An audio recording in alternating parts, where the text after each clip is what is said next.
Hi guys, welcome back to the old mill shed.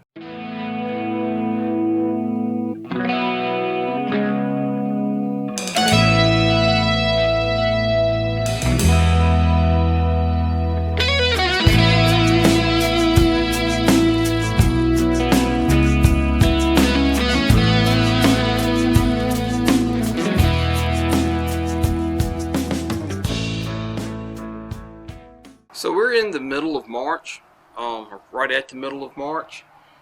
Starting to get warmer, and it's time to retune the carburetor on this tractor for the warmer weather.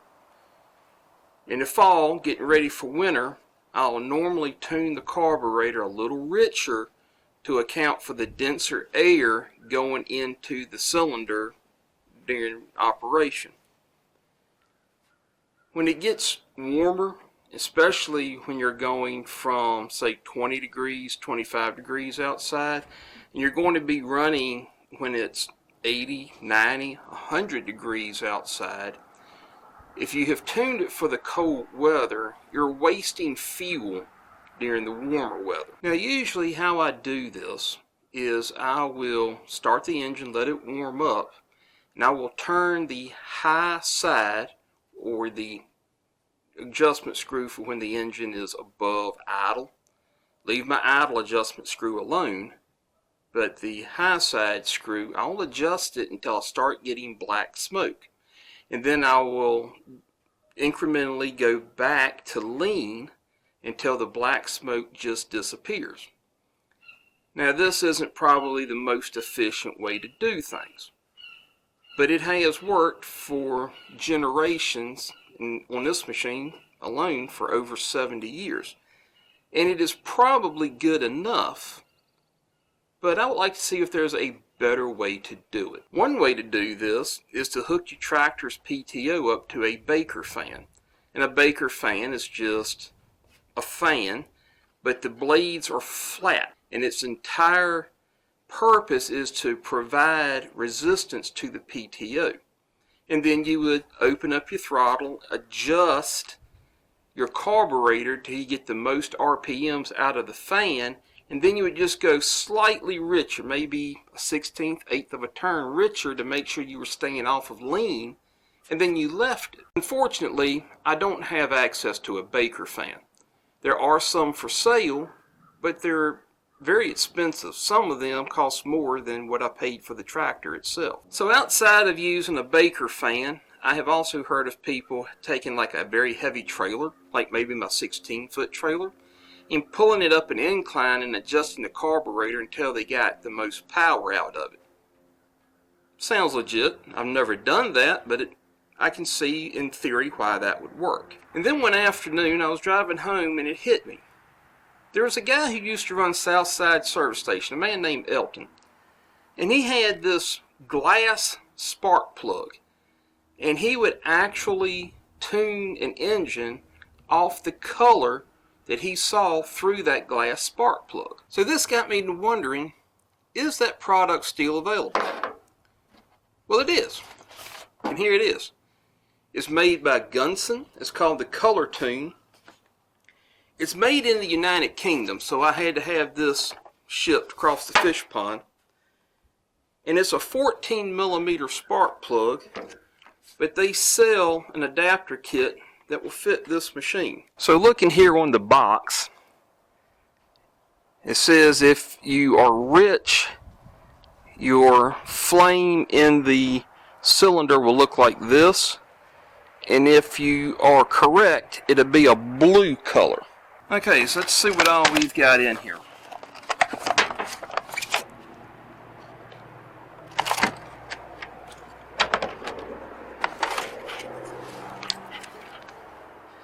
Looks like we have an advertisement for more tools, some alignment tools and different things of that. That's not going to help us today. We have an instruction manual. Okay, it just tells you basically to warm it up. All of these just in different languages. Basically just warm it up put it at its operating range, in the middle of its operating range, then adjust the carburetor to get the Bunsen blue.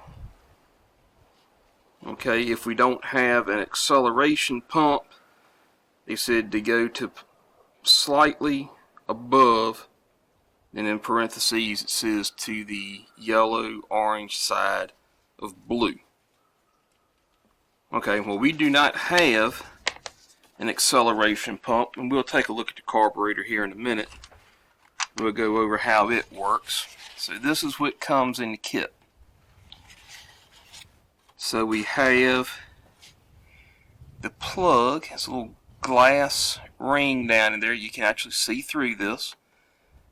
It's got the electrode down in there.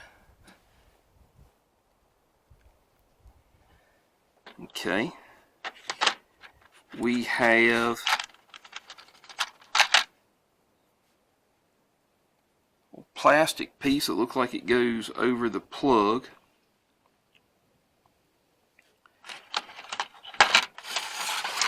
We have a tube here.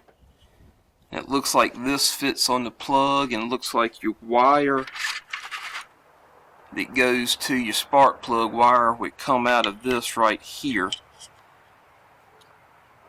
It's fairly simple, fairly straightforward. You have a mirror here. So I guess as this is sitting in the engine, you can look down, especially if you're on the other side of the engine, where my carburetor is, my spark plug's over here. You can see the color in the plug. That's handy. And then it looks like we have a little cleaning brush to clean it off with. So this is the carburetor. Now we're off on the right side of the tractor, and this is an updraft carburetor. Your air comes in here, your fuel comes in here, the air comes through this, turns and goes up into your intake manifold. Now this only has two adjustments on it. You have your idle set screw here. So you, on this machine, it idles around 300 RPM, so you just take it in 300 RPM. You run it in or lean until it falters. You run it out or rich until it falters. And say if it takes 2 turns from all the way in to where it was faltering to out to where it was faltering, then you would go halfway in between those two, and that's where you will leave that sitting. This, you turn it clockwise, which runs the plunger in on the seat to make it run leaner, or you turn it counterclockwise, which opens it up away from the seat to make it run richer. And that is the screw that we will be working with today. So if I crank this up and say it is running in the orange or the dark yellow, I will make this leaner. I will turn it in to get to that Bunsen blue that they are talking about. Or if it's white or light blue, I will turn it counterclockwise to put more fuel into the mix.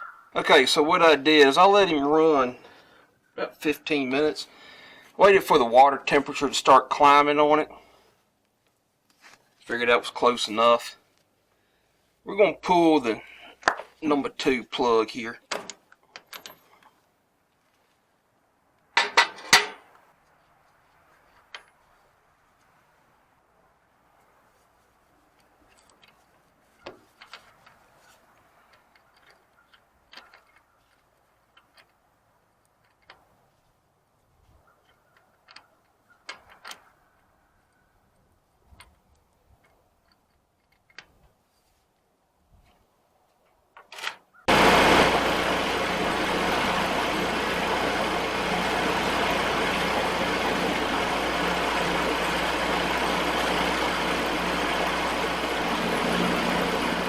Okay guys, so you can see in the video when I was adjusting the carburetor, you would see it kind of go the yellowish orange and it would kind of go back to blue.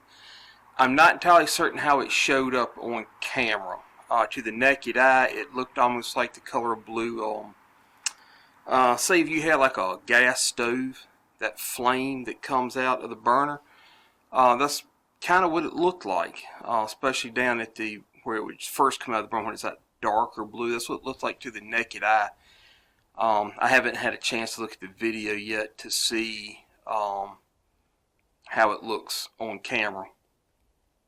I never could really to get it to go to the full orange, but it was definitely I could get it to run rich and I could get it to run lean. I never did really take it to lean on camera because I just didn't see the need, and I don't even like going to that side of the mixture. So what did this cost, and do I think it was worth it? So this did come from the UK, so there were some tariffs involved in getting it here. Now, I'm not getting into the politics of that. That's not what this channel is for.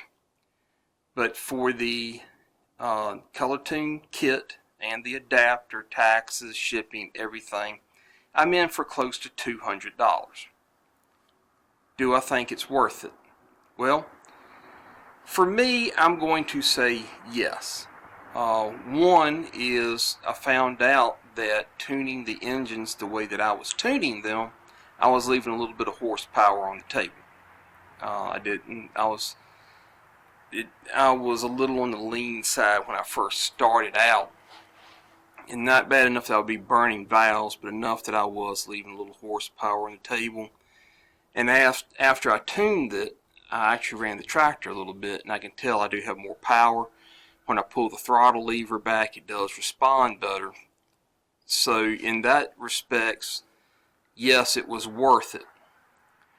I also have other small engines that I work on. I have a generator, I have a log splitter, I work on other people's gas tractors, as well as a lot of chainsaws that aren't auto-tuned.